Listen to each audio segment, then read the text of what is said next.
Video number 3 और topic है आय का चक्रीय प्रवाह, चैप्टर नंबर 1 से। चक्रीय का मतलब जो चक्र के रूप में क्या रहता है, घूमता रहता है, जो कभी भी ये समाप्त नहीं होता है। तो ये आय का चक्रीय प्रवाह है। तो किस प्रकार से आय का चक्र प्रवाह होता है, क्या होता है, कैसे समझेंगे, पूरी वीडियो को देखिएगा, समझ में आ जाएगा। समष्टि अर्थशास्त्र, मैं हूं नकुल सर और आप देख रहे थे इकोनॉमिक्स गुरु एंडाली। हम सबको पता है कि जो उत्पादन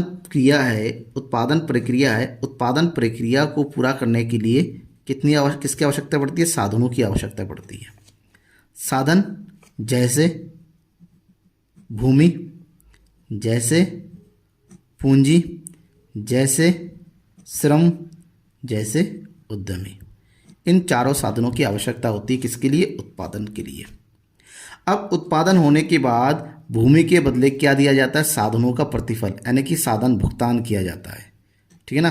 भूमि के बदले में क्या दिया जाता है, किराया का भुगतान किया जाता है। ठीक है ना। पूंजी के बदले में क्या दिया जाता है, ब्याज का भुगतान किया जाता है।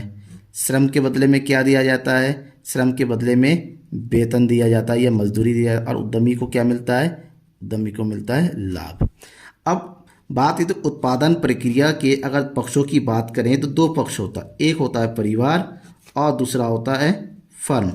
फर्म में काम करने वाले भी परिवार के लोग होते हैं और परिवार के लोगों द्वारा ही फर्म को चलाया जाता है। ऐसे में ठीक है ना, यहाँ से परिवार के द्वारा साधन प्रोवाइड कराए जाते हैं और फर्म के द्वारा परिवारों को उसका भुगतान किया जाता है।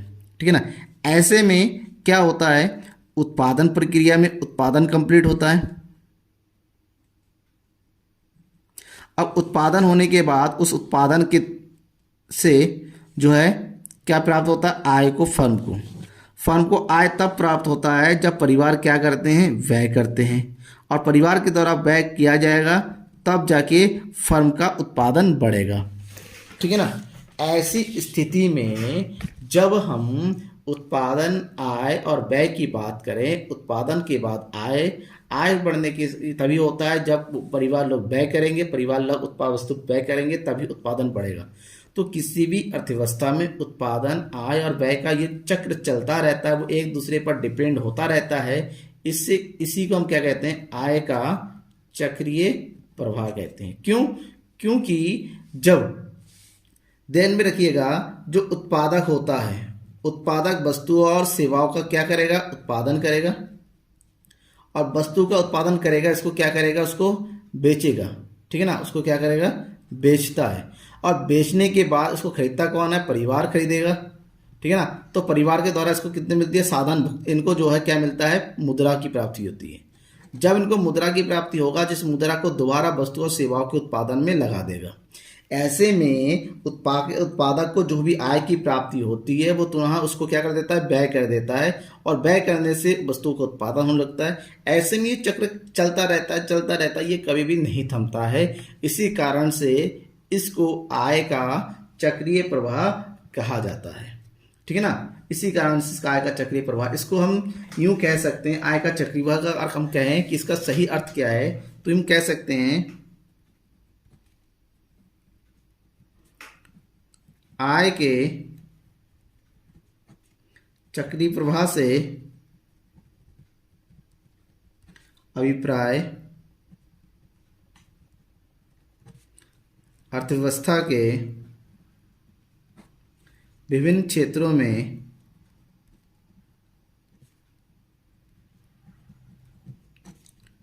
मौद्रिक आय के प्रभाव या वस्तुओं और सेवाओं के चक्रीय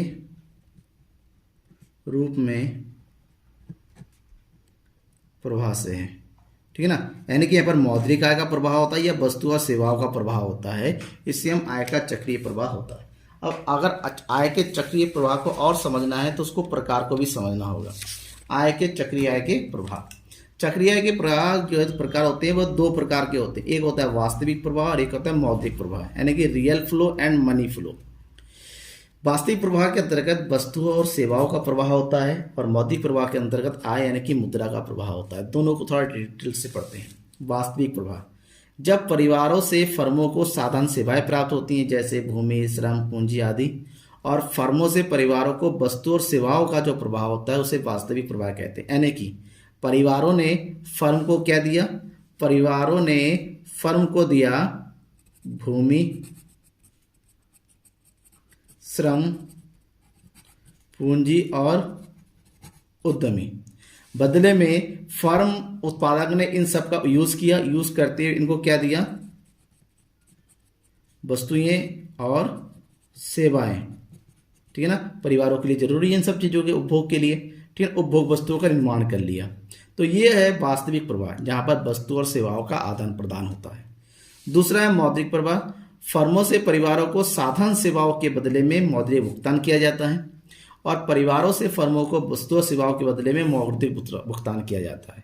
फर्मों ने साधन सेवाओं का प्रयोग किया है, जिसके बदले में साधन भुगतान है। परिवारों ने वस्तु और सेवा का प्रयोग किया, बदले में मौद्रिक भुगतान किया। यहीं पर जो चक्र चलता रहता है उसे हम मौद्रिक प्रवाह कहते हैं। जैसे परिवार, फर्म ने क्या किया? फर्म ने यूज किया साधनों को, ठीक है ना, तो बदले में क्या दे दिया? जैसे पूंजी का उपभोग किया तो दिया ब्याज, भूमि का उपभोग किया तो दिया किराया, ठीक है ना, श्रम का यूज किया तो श्रम के बदले में दिया उनको वेतन, और लास्ट में जो बचा उद्यमी उनको मिला लाभ। ये सब परिवारों को प्राप्त होता है। परिवार वालों ने क्या? वस्तु और सेवाओं का उपभोग किया, उसके बदले में क्या किया? मौद्रिक भुगतान किया, मौद्रिक भुगतान किया।